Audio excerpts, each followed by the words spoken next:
Whatculture. Blumpy Plumpy sat on a wall. Blumpy Plumpy had a great fall. And so I am here because I like intervening. I'm Peter from Whatculture.com, bringing you 9 jolly nursery rhymes with deeply disturbing meanings. That's the weirdest intro I've ever done.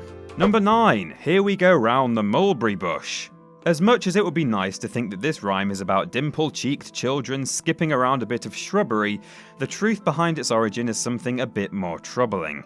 Historian R.S. Duncan suggests this song is actually about female inmates at Her Majesty's Prison Wakefield. In 1609, a sprig was taken from a mulberry tree and planted in the exercise yard at the prison, and it eventually grew into a fully mature mulberry tree around which prisoners exercised in the moonlight. Here we go round the mulberry bush because we poisoned all our husbands. Less charming. Number 8. 3 blind mice. It's thought the 3 mice actually represent 3 bishops who are labelled blind thanks to being members of the Protestant faith. Proverbial farmer's wife, Queen Mary I, did indeed have 3 Protestant bishops punished for their beliefs, but rather than dismembering them, they were actually burnt at the stake. But, you know, farmer's wife doesn't rhyme with blazing inferno or charred remains, so you can't expect perfect accuracy. Number 7. Ringa Ringa Roses. Here's a sinister origin that you may have heard of. Ringa Ringa Roses, a pocket full of posies, a tissue, we all fall down. Or to be more specific, there's a rose-red rash on my skin in the shape of a ring. We're carrying posies and other sweet-smelling flowers and herbs in a pouch to fight off the foul air. And oh, now I'm sneezing as well. Between 1346 and 1353, as many as 200 million Europeans all fell down when they contracted the bubonic plague, also known as the Black Death. It's estimated the pandemic cost Europe as much as 60% of its total population, and now children are singing about it for some reason. Hooray!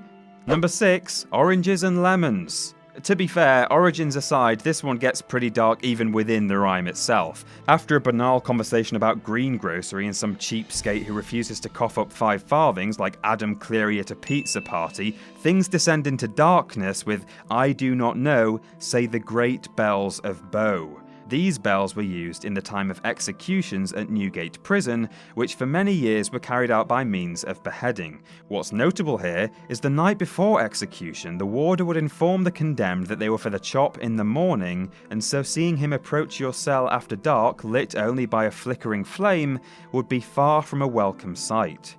Here comes a candle to light you to bed, and here comes a chopper to chop off your head. Number 5. London Bridge is falling down. Not only is this one of the lengthiest nursery rhymes there is, what with people building it up with wood and clay and iron and steel and probably Jack G. King's hair product, it also has a whole host of theories behind it. They range from topics like Henry III's consort to Viking invasions, but perhaps the most harrowing is child sacrifice. Yeah. The verse, "set a man to watch all night," might not actually refer to a watchman, but a human sacrifice, specifically a child, buried alive within the bridge's foundations to assure it won't fall. Good, that's fine. Top banana, and all that. Number 4, Ladybird, Ladybird. Also called Ladybug, Ladybug by mental American people who think that this... Actually, I mean, it's got 6 legs and no feathers, so... fair play, actually. In any case, the Protestants see your 3 blind mice and raise you Ladybird, Ladybird. Sound the history lesson alarm!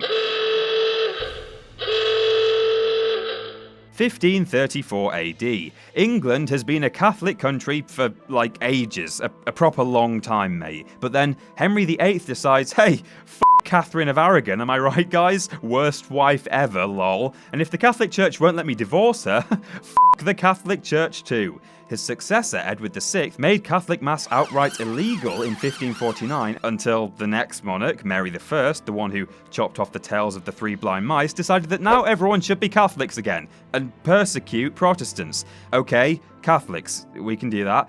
Except after her, Elizabeth I restores the Protestant faith and is excommunicated from the Catholic Church, which is why Guy Fawkes beefy Catholic action hero tried to blow up the following monarch, James I. Essentially, clergymen had no idea whether to just sell out their beliefs and do whatever the monarch of the time was saying, or secretly practice their preferred religion, risking death by burning. Ladybird, ladybird is derivative from the Catholic term Our Lady, Mary of Nazareth. So, ladybird, ladybird, fly away home, your house is on fire, your children are gone, basically means Catholic priests, don't go sneaking around doing secret Catholic mass. If we catch you, it won't just be your house that's on fire. Number 3, SEESAW, Margery door. The rhythmic plodding of this rhyme is exactly what kids need when they're bouncing up and down on the end of a plank of wood in the park, until they really stop and listen to the words. Johnny shall have a new master, he shall earn not a penny a day because he can't go any faster. It's child labour, guys. Johnny's being shoved up a chimney or down a mine shaft or dangerously close to the grinding teeth of a cotton mill's weaving machinery because his family are poor and are destined for the workhouse. And you lot are sitting at home watching this video on a phone that your mum got you for Christmas. Be grateful. Number 2, Jack and Jill. Jack and Jill went up the hill to fetch a pail of water. Jack fell down and broke his crown and Jill came tumbling after. This is adultery, obviously. No, hear me out, guys. The small English town of Kilmersdon claims this is about a couple in 1697 who used to sneak up a hill for some 17th century hanky-panky. Long story short, sordid affair, Jill gets pregnant, Jack dies from falling on a rock and subsequently caving his skull in, and Jill died in childbirth. Jill came tumbling after. In fact, does that mean she went to hell? I'm not sure. Further verses you may have heard about Jack going to bed to mend his head, I'm afraid were added much later, and frankly, with what was going on atop that hill, I have no desire to hear about what went on with Jack's head in the bedroom. And number 1, Mary Mary, quite contrary.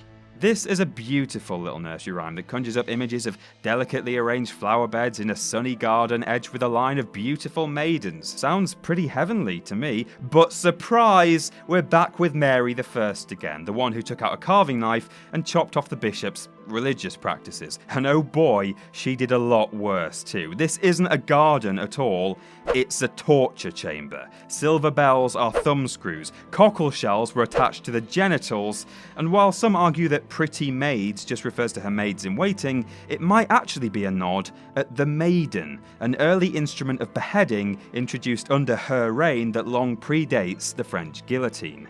My lord, children are so creepy.